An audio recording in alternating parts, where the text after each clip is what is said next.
5 seconds to the open. Ready? Who wants to get this thing started right about now? Welcome to Follow the Money Weekly with your host, Jerry Robinson. Welcome. Not just some guru. Oh, really? Your host is an economist and a best-selling author. What an interesting news item. I'd better write that down. And just someone who likes to make money and help you to make money. Welcome to Follow the Money Weekly. And here he is, Jerry Robinson.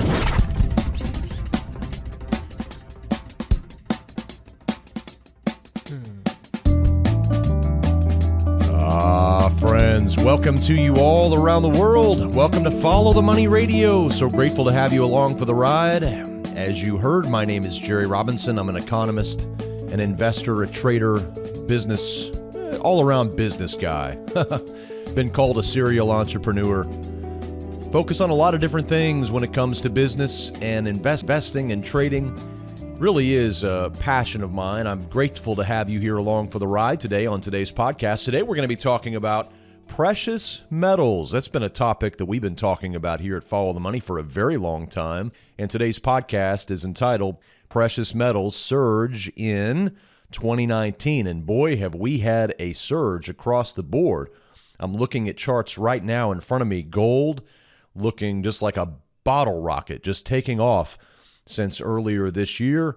Also silver looking spectacular in a explosive move higher over the last couple of months, along with a precious metal that's been languishing for years, platinum, finally beginning to break out. We had called a new uptrend on platinum back in July for all of our members, July 19th. And then we just reiterated that uptrend signal with a new long-term uptrend alert, which is a really big uptrend alert for platinum. We called that on the 30th of August, so last weekend. And since that time, platinum's been on a tear. Much of what's driving platinum is what's happening in China. So China has, for a long time, had restrictions on the number of cars that could be sold or purchased domestically. And they are revising some of that. Right now, of course, China having some economic difficulties along with the United States because of all the trade tensions. And so China's making some moves. And one of the moves they're making could really benefit platinum. And that's why we see platinum rising. Platinum, by the way, is a big component in the catalytic converter in the in automobiles. And so not surprising to see platinum catching a bid here as more car sales domestically may be coming to China very, very soon. So anyway, I want to just kind of go over each of these metals here: gold, silver, platinum, and palladium. A little less on palladium today. But let's just take a look at gold first. Gold's near a 6-year high right now. The last time we were at these levels, you have to go back to April of 2013. Kind of still in the wake of the 2008, 2009 kind of crash and then recovery. But there was still a lot of angst. Remember that gold and silver kept going up all the way until about 2011 because so much fear was around the big sell-off in the stock market. Well, prices kind of peaked out in 2011 for gold and silver, and then they began falling. And so around April of 2013 is kind of the area that we are at now on the chart as we kind of make our way higher. So gold is back on the move. And in fact, one of the things that's been really interesting about gold since the end of May, essentially since the summer began, has been how gold has been rising in virtually every major currency. It doesn't matter if you're looking at the Japanese yen, the Chinese yuan, the British pound, the euro, the Australian dollar, Canadian dollar, Swiss franc. It doesn't matter which currency you're looking at. You're seeing gold rising in nearly all of them. And this is kind of indicative of where we are right now. There's quite a bit of fear. And the price of gold goes up whenever faith in government and when faith in the monetary authorities begin to wane. And that's certainly what we've been seeing since the summer, as there have been quite a few fears related to the U.S. China trade war. That's been damaging global growth. That's been causing central banks around the world to become more accommodative You're already seeing the European Central Bank move in that direction. We're already seeing many other banks as well lowering interest rates. And the Federal Reserve here in, July now, not last month, this is September, but back in July, U.S. policymakers reduced borrowing costs, again, for the first time in a decade. So, the Fed cut rates in July, and they're largely expected to cut rates again at their upcoming meeting, September 17th and 18th. So on the 18th, we should get some sort of notification from the central bank that they're planning on cutting rates. And that's according to the Fed futures market. If you look and see right now, about 100% of speculators or investors are expecting a 25 basis point rate cut. A very small sliver of a percent expect a 50 basis point cut. And that could change as we get closer. It all depends on what happens to the stock market. Jerome Powell will be speaking on Friday of this week from Switzerland. May get a little bit of information about what's coming at the September meeting from that. But, that's what's happening. So interest rates are falling around the world. You can see that many, yields across the board here in the United States. In fact, the 10-year yield is back where it was at the 2016 election. It's fallen sharply. The yield curve has inverted, meaning that the 10-year yield has fallen below the shorter-term 2-year yield. We've been talking about that since earlier in the year. Back in April, we began to talk to our members about the yield curve inversion, how it was coming, how it was apparent. So there's just a lot of poor economic data. And when you have that poor economic data, it's going to lead, of course, to lowering of interest rates. And when you lower interest rates, what you do is you make gold or things like gold, safe haven assets, you make them more appealing. And so, we look at the Federal Reserve and we see probably 3 to 4 more rate cuts between now and probably next spring or summer. There's probably going to be several rate cuts over the next several months. And so the more rate cuts we get, the more bullish it is for gold, right? So it's just quite interesting. We have been hearing from the Federal Reserve for so long that, rates are going to go higher and everything's going to get back to normalization. Our goal is normalization. And now we see the Fed just turning right back around and changing its tune. And so, it's been really good for gold investors this year, 2019. So we've been seeing gold go up. Again, I'm looking at a chart of gold right now, about $1,550. When you think about gold being less than $1,200, just about this, same time last year, it's really quite astonishing that gold has jumped the way that it has. Volume, by the way, has been off the charts as well for gold. I mean, there's been a lot of buying going on. Central banks have been buying gold for a long time. They've been net buyers for a long time. In fact, 2018, central banks purchased more gold than they did in the wake of the 1971 collapse of the Bretton Woods, system. So, I mean, it's off the charts. And of course, the central banks and the financial media, most of them are corrupt, of course, and they always tell you that gold is, it's a barbarous relic, like John Maynard Keynes once called it, and it's not something that anybody should own. But of course, central banks own it, right? And of course, high net worth individuals own it. But you don't need to own any because you just need to invest in good growth mutual funds and buy our paper assets and give us fees. But you don't need to hold any kind of physical metal. Oh, heavens, no, why would you need that? But of course, the rich hold it. The central banks hold it. And, that's one of the reasons, that's not the only reason, but that's one of the reasons that I own physical gold. We've been talking about how gold is money for years on this broadcast. We've had Tom Cloud, our sponsor and precious metals expert, on this podcast so many times over the years, talking about the fact that gold is money for millennia.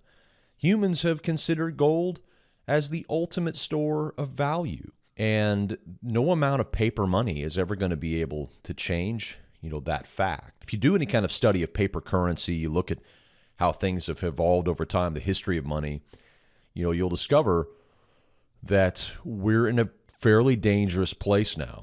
We're in a fairly dangerous place because now we are living at a time where there is literally sit down when I say this because it's mind-boggling. But there's $16 trillion of bonds around the world that are paying negative yields, right? Now, $16 trillion of global bonds that pay negative yields means you're not getting paid to lend the money, right? You're getting a negative yield. What kind of system are we creating? What kind of system have we created where that's actually a thing? How is that even possible? How is that even possible that people could take their money, their hard-earned money, and stuff it into government bonds for negative yields, right? That's insane. I mean, that's completely insane. That shows you how far off the reservation that this current monetary system has gone. So we got, 8 or 9 different major economies around the world already either in a recession or nearing a recession. You have Brexit coming up soon. That's another big problem, a big, bullet that may or may not be dodged. We don't know what's going to happen still. That's a big uncertainty weighing on the market. You also have here in the United States the fact that PMI, which is the Purchasing Managers Index, it's kind of like the overall way to track manufacturing activity here in the United States. The PMI figure has fallen below 50 for the month of August, actually down to 49.1. And that's the first contraction. Any number below 50 is a contraction. And that's the first contraction we've had in practically 3 years. And so we're seeing a slowdown in manufacturing activity here in the United States, thanks to all that money that's just pouring in from those Chinese tariffs that the White House has slapped upon China, supposedly. Of course, if you study economics, you know that, countries who slap tariffs upon goods that come into their borders, they're slapping a tax upon the people of that country, of their own country, right? So tariffs are a tax. They're not a way to raise money from foreign countries. They're a way to raise money from your own people. So, we have that going on, and the trade war doesn't seem to have any kind of end in sight between the United States and China. So investors are just simply piling into gold. In fact, there was a new stat that was put out that showed that ETFs that were focused upon gold bullion, inflows into these ETFs topped 100 tons in the month of August. And that was the highest level we had seen in inflows into these gold ETFs since 2013. And so a lot of this has to do with the trade war. A lot of it has to do with central banks planning on looser monetary policy. So gold is just on a tear, and no reason why it couldn't pull back and test its 50-day moving average. It's broken out above its 200-day. It's raging higher. But we could certainly see a pullback. And pullbacks in this environment, I would personally consider to be very bullish because the overall economy is just pointing to the fact that the only way to sustain the growth and the expansion, as the central banks call it, is more stimulus. You're simply going to have to put more stimulus into this economy to get more juice out of it. And if you put more stimulus in, that's wildly bullish for gold. So there's gold. I mean, gold has been going up nicely. We called new uptrends. By the way, for all of our members, if you're not a member of Follow the Money, you say, well, what's the benefit? One of the big benefits of being a member is that we alert you every weekend. We do weekend trend alerts for all of our members. And so, if we see a new uptrend forming in gold or silver or solar energy or water or platinum or wind energy or, and then many other things as well, not just commodities, but also technologies, global markets and things like that, then what we do is we alert you. And we alerted our members to a new uptrend that we detected in gold back on February the 1st. And then we reiterated another buy signal on gold on June 7th. And so both of those have turned out to be very good uptrend alerts. We've seen certainly gold enter those uptrends and then just rage higher on big volume. Now turning to silver, we also called new uptrends on. We called the first uptrend on silver earlier this year in July 12th, at whenever the SIVR ETF, the silver ETF, was trading at about 1478. It's up to about 1875 now. So silver has run about 27% since our July uptrend alert. And then we issued another reiteration of that alert in August, on August 9th. And so silver just raging higher here. Again, you could totally expect to see a pullback. What I like about silver is that silver traditionally has outpaced gold whenever we move into these big precious metals booms. People are typically hesitant at first on silver uptrends, and I've noticed this over the years, that typically many buyers will kind of stay on the sideline because they're not sure. But once silver actually gets moving, kind of like we see it now, you'll start to see a big piling in. And what I like about silver here is that I think it still has a lot of upside potential, in my own opinion, because the gold-silver ratio is still at a level that's just entirely unsustainable historically. We're talking, right now it's about 80 to 1, which means it takes 80 ounces of silver to purchase 1 ounce of gold. So that's a ratio that's pretty out of whack with history. You go back and look historically, it's much, much different than that. The ratio would be closer. Some people say it's 16 to 1. Some people say it maybe 20 to 1. But regardless, however you look at it, whatever number you think it should be, 80 to 1 is really an anomaly here. So we are pretty out of whack. So silver has quite a bit of upside room. And when I look at the overall chart of silver, I see that it is just soaring higher here, running physical silver running from about 1450 earlier this year all the way up to 1950 as of this recording on the 4th of September in 2019. So silver is pushing higher. There's plenty of fundamental data to suggest that we're going to continue to see higher prices when it comes to silver. And then platinum. Platinum as well has been getting a bid lately. And I told you just recently, or told you on this podcast already, that part of the reason why platinum is catching this bid and part of the reason why platinum is moving back towards $1,000, it hasn't been above $1,000 since early 2018. So platinum really fell on hard times, and it's really been mired in a downtrend for some time. So it's just now beginning to break out.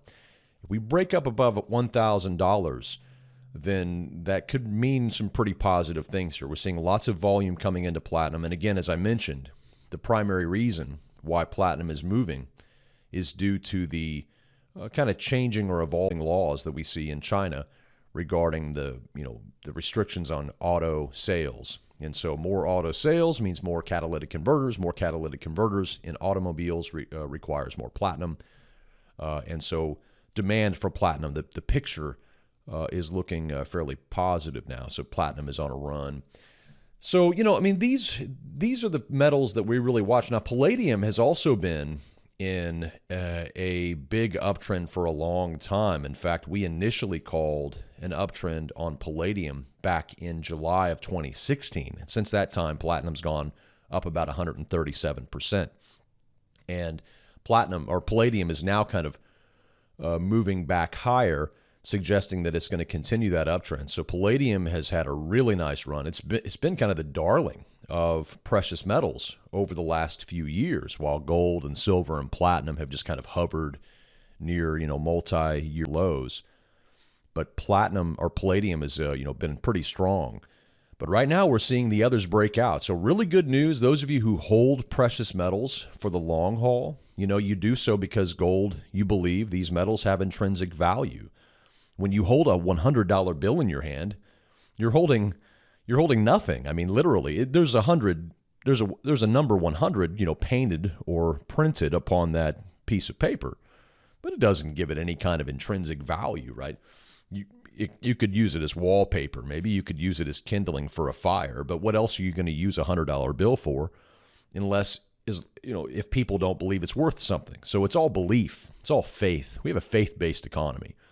And that's one of the primary reasons why people invest in gold, is because they don't have faith in the U.S. federal government. They don't have faith and the monetary wizards at the Federal Reserve to protect their families, from this kind of a monstrosity of this paper fiat monetary system that we have created. It's a big modern experiment that we realize is probably heading towards a brick wall. And there's been plenty of movements around the world over the last several decades to restore gold as money and allow gold to play, an integral role in the national monetary supply once again, both here in the United States and in other countries as well. But, there's no plans in Washington to solve any of our perplexing problems. I mean, we have $23 trillion in national debt. I forget, it's like trying to nail Jello to the wall with these figures anymore. But we're talking $23 trillion in national debt and no plan to pay it off. Of course not. They're not going to pay that off. And then they have no plan to solve their entitlement crisis. They have no plan to shore up Social Security, Medicare, and Medicaid. That would require the politicians to get along with one another, right? And they don't have a goal of solving that. Their only goal is reelection because we don't have term limits. And so they're just constantly trying to get reelected. They're constantly trying to score a point in the mainstream media. But they're certainly not trying to solve Social Security, Medicare, Medicaid. They plan on being dead by the time that stuff, finally hits the fan. So it's not their problem. We'll leave it to the grandkids to solve. Take a look at student loan debt also. It's just out of control. There was a report, by the way. I'll see if we can put it in today's show notes. But there was a report that showed that Americans are leveraged to the hilt, put out by Bloomberg. And it was a really good story. I mean, these stories come out regularly, but this one just kind of stuck a little bit because it showed how dependent America has become upon borrowed money. And if you were to take the ability away to borrow in the United States, if you just took the ability, no more borrowing, then the per capita, the GDP per capita income right here in the United States would fall from approximately $67,000, according to this Bloomberg report, to negative $5,000. So you would actually have the average American upside down, and that would actually be true. That would be an accurate picture. So borrowing and leverage is how this funny money system continues to be propped up, right? And if you take away all the borrowing, if you take away the ability to get in debt, then what you end up with is a nation filled with bankrupt people, right? Who owe more than they own. And that's why the name of our book was called Bankruptcy of Our Nation. This is a bankrupt nation. We're bankrupt. I mean, it's a fact. I know that people say, well, what do you mean? I mean, there's a lot of money and we have jobs. And look, it's bankrupt because if you take away the ability to borrow, or you want to see another way we're bankrupt, just let interest rates rise to their natural historic level. Let them go back to 6%, right? Which under normal circumstances over the last several decades would be something that an average economy would be able to handle, but not this greatest economy ever. You take 6% interest rates and bring it to this economy in 2019, you would decimate and destroy this economy because this economy is built upon cheap borrowing, right? Cheap money. And so if you raise the interest, and that's why the Fed really can't raise interest rates. And that's why no president wants interest rates raised. That's why certainly consumers and businesses don't want interest rates raised. So, the Fed is going to cut rates some more to sustain this funny money expansion that we have. And gold and silver are hedges against this chaos and against this insanity, right? That's why people tend to turn to gold or silver because they realize that this system is unsustainable.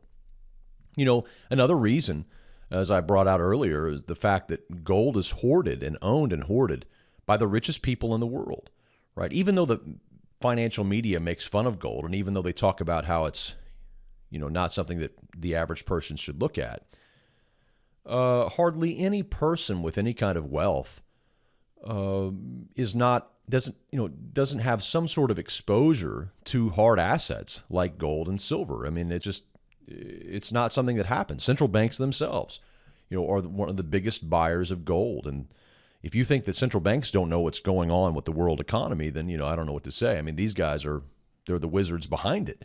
So the fact that they're buying gold, tells you a whole lot. And additionally, just simple diversification, right? I mean, gold is a great thing to have in your portfolio if you're wanting to have some diversification. If you don't just want all stocks, right? All bonds or all real estate even. Real estate's great, but you get over leveraged in it and you can, get hurt. So you want to have diversification, and silver and gold, precious metals in general just help provide some of that much needed diversification in our plan. So as we bring this podcast to a close, let's just talk about real quickly how you can purchase or how you can buy precious metals, because many people are new to precious metals. They don't know how it works. They know how to buy a stock, maybe. They know how to buy even a cryptocurrency anymore, but maybe not how to buy, physical gold. Should you buy physical gold?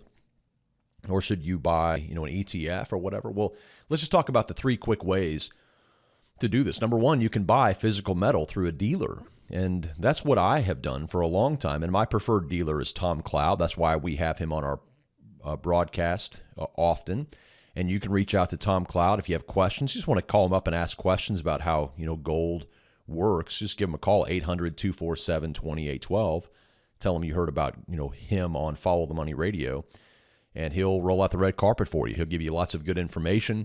If you're kind of been thinking about buying gold, but you're not sure, it's a great way to start kicking the tires. And you'll be surprised, too, that one of the things nice about Tom Cloud is he'll match any price or beat pretty much any price that you find out there. And often he doesn't have to because his prices are so low. He has very, very low overhead. And so, so you can certainly buy physical metal. And that's what that's the very first foundation of my precious metals investment is physical metal. So I like to own rounds, silver rounds. I like to own silver coins. They're different. Coins are issued by governments, and like the American Eagle. And I also like silver bars, right? It's big silver bars. And then the same thing goes for gold. They have gold rounds, they have gold coins, they have gold bars. This is where you kind of begin to build your foundation. There's an old saying, if you don't hold it, you don't own it. And so you do want to have some physical metal. That's the whole point of buying gold is to actually control it and have it serve as a hedge against these things that are on paper that you don't really technically control. I mean, you do, but they're not something that you can really tangibly hold in your hand like a piece of gold or a piece of silver. That is no one else's obligation. That is no one else's liability, I should say.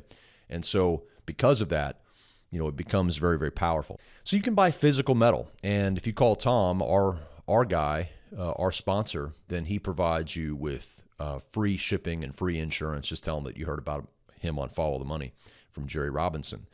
Okay, so another way to buy precious metals, if you don't buy physical, is through ETFs. And ETFs are exchange-traded funds, and these are simply vehicles that allow you to get exposure to the price of gold. They often say they're gold-backed ETFs. I wouldn't put too much stock into that. But the one that I typically use personally is the Sprott Gold ETF. It's ticker symbol PHYS. There's also GLD and also IAU. Those are also popular gold ETFs, much more liquid, in fact, than PHYS. But just from my research, I personally tend to use PHYS for gold exposure. So you could certainly use an ETF. You can also gain exposure to silver the same way. SLV or SIVR gives you exposure to silver, and you don't actually have to hold the physical metal there. You can just hold it in your IRA or your 401k. You buy an ETF, and then you get exposure to silver through that ETF. And then, of course, you can also buy a platinum ETF. The platinum ETF that we typically use is PPLT. That's the ticker. And there's also a palladium ETF that we use, PALL. So you can buy all of these physical metals in their physical state and have them shipped to you. And you can put them in your safe deposit box or dig a hole in the ground and put them in the ground. You can put them in your safe, whatever. I mean, you can do whatever you want with them. but you keep them safe. However, with ETFs, you don't have the physical cost of storage. You don't have that. Of course, you also don't hold it in your hand. So there's a big drawback there. But for trading purposes, ETFs can make a lot of sense. And then finally, perhaps the most speculative way to invest in gold and silver, palladium, platinum, is through the mining stocks themselves. So there are many companies that go and dig gold, silver, platinum, and palladium out of the ground. And so obviously their stock is going to rise, all things being equal, if and when the price of the underlying metal rises. So right now with silver and gold rising, that means that the cost of the products that these mining companies are digging out of the ground and then selling is going up. And so that's good for their bottom line. So mining stocks have been hot this year. And we provide a list of our top-ranked gold and silver mining stocks to all of our members. Followthemoney.com/smart score. We have a smart score ranking system that ranks each of the gold mining stocks and silver mining stocks. We give you our top-ranked stocks based upon a certain criteria. And they're all doing very well right now. One of them is one of our top gold mining stocks is Kirkland Lake Gold, KL. Just been on a tear this year. One of our top gold mining one of our top silver mining stocks, in addition to Pan America Silver, PAAS, is also Fortuna Silver Mines, FSM.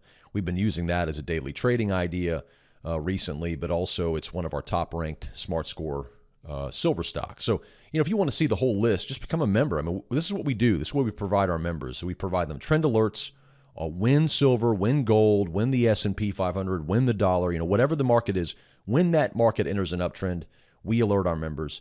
And then, of course, we also provide rankings on stocks and ETFs and whatnot to give you an idea of what might be a good way to play that new trend. So there you go. Quite a bit of information on the surge in precious metals that we're seeing in 2019. Do I think it's going to continue?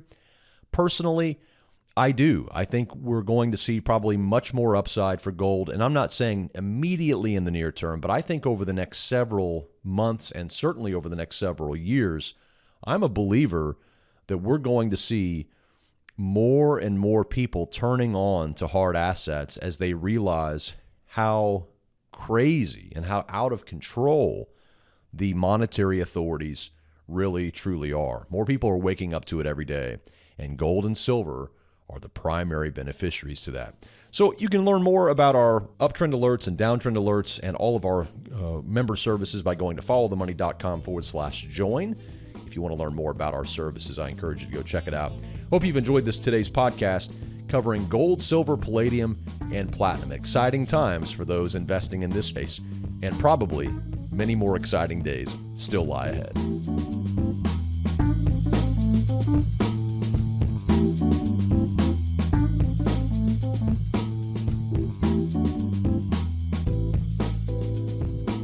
Hey friends, this is Jerry Robinson from Follow the Money Weekly. Recently, we have been receiving many emails from our listeners commenting on the great help they're getting from our precious metals expert, Tom Cloud. Gold and silver are excellent hedges against the growing threat of coming U.S. inflation. Who's your gold guy? Make it Tom Cloud. With over 30 years experience with precious metals, Tom will answer all of your questions. Don't buy your gold and silver through some call center and pay inflated prices. Call my good friend Tom Cloud and speak directly with him and get all of your questions answered. For a limited time, Tom is offering free shipping and insurance on every gold and silver purchase made by our listeners. Call 800-247-2812. And when you do, tell him that Jerry Robinson from Follow the Money Weekly sent you, and he'll throw in free shipping and insurance on your entire order. Call your gold guy, Tom Cloud, right now for the very best deals on gold and silver coins. 800-247-2812. That is 800-247-2812.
program. Great to have you in this final segment. A quick note to all of our Platinum members. We have a Friday call coming up this Friday, a very special call. We're going to be diving deep into China and talking about what you need to know as an investor, as a trader. There's so much going on between the United States and China right now.